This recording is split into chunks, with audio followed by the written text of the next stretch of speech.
आज अगर आप सरना धर्म कोड कहते हैं तो और उनका पर्सनल जो कोड है जिसको लेकर आज आंदोलित हूँ तो वो होना चाहिए। हमारे साथ फिलहाल बात करने को हैं सिल्ली के विधायक अमित महतो।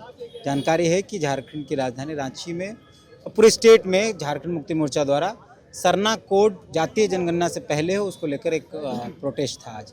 तथा जातीय जनगणना की डिमांड आप लोगों ने की, वो पूरा हो गया। अब ये एक नया बात ये नई बात नहीं है, ये हमारी काफ़ी पुरानी बात है और इसको लेकर हमारे पार्टी की ओर से सदैव ये डिमांड उठता रहा है और ये हम सबों की ख्वाहिश है, समस्त झारखंड वासियों की ख्वाहिश है और इस मुद्दे पर केंद्र की सरकार को पहल करनी चाहिए, जो कि अब तक देखा नहीं गया। हमारे यहाँ से बड़े भाई हेमंत जी की सरकार के द्वारा इसे स्वीकृति जताते हुए बाकायदा विधानसभा में इसे भेजने का काम किया गया है।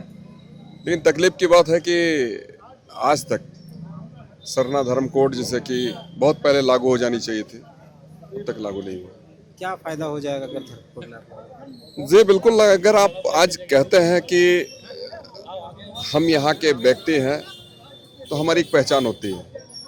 आज अगर आप सरना धर्म कोड कहते हैं तो निश्चित तौर पर यहाँ के जो लोग हैं उन्हें अपना धर्म, जो हम कहते हैं कि हिंदू हैं, मुस्लिम है, सिख है, ईसाई है, तो ठीक इस तरीके से कोड लागू होगा और इस कोड के आधार पर आप समझते हैं कि इस कोड का क्या लाभ होता है।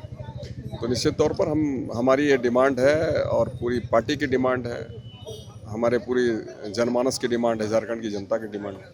अभी 6 कॉलम है जनगणना में, आप लोग कह रहे हैं कि 7वां एक कॉलम डाला जाए, लेकिन छत्तीसगढ़ के जो आदिवासी हैं वो दूसरे धर्म को, जो गोंड वाले जो हैं गोंडवाना मानते हैं, संथाल के लोग सरना नहीं संथाल मानते हैं, भील के लोग भेल मानते हैं। सबके लिए अलग अलग सरना हो सकता है। आदिवासी कॉलम है या सरना कोड ये है?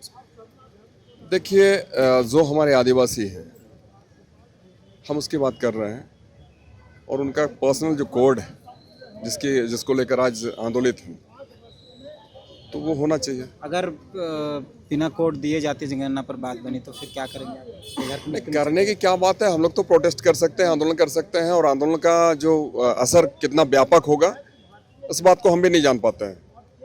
तो बस हम लोगों का डिमांड है और चूंकि केंद्र पर जो सत्ता में बैठी हुई सरकार है, मोदी जी की सरकार है, भारतीय जनता पार्टी की सरकार है, उसको हम अपनी व्यथा को प्रकट कर रहे हैं, बताने का काम कर रहे हैं कि भाई आप जनहित में सरना कोड लागू करें।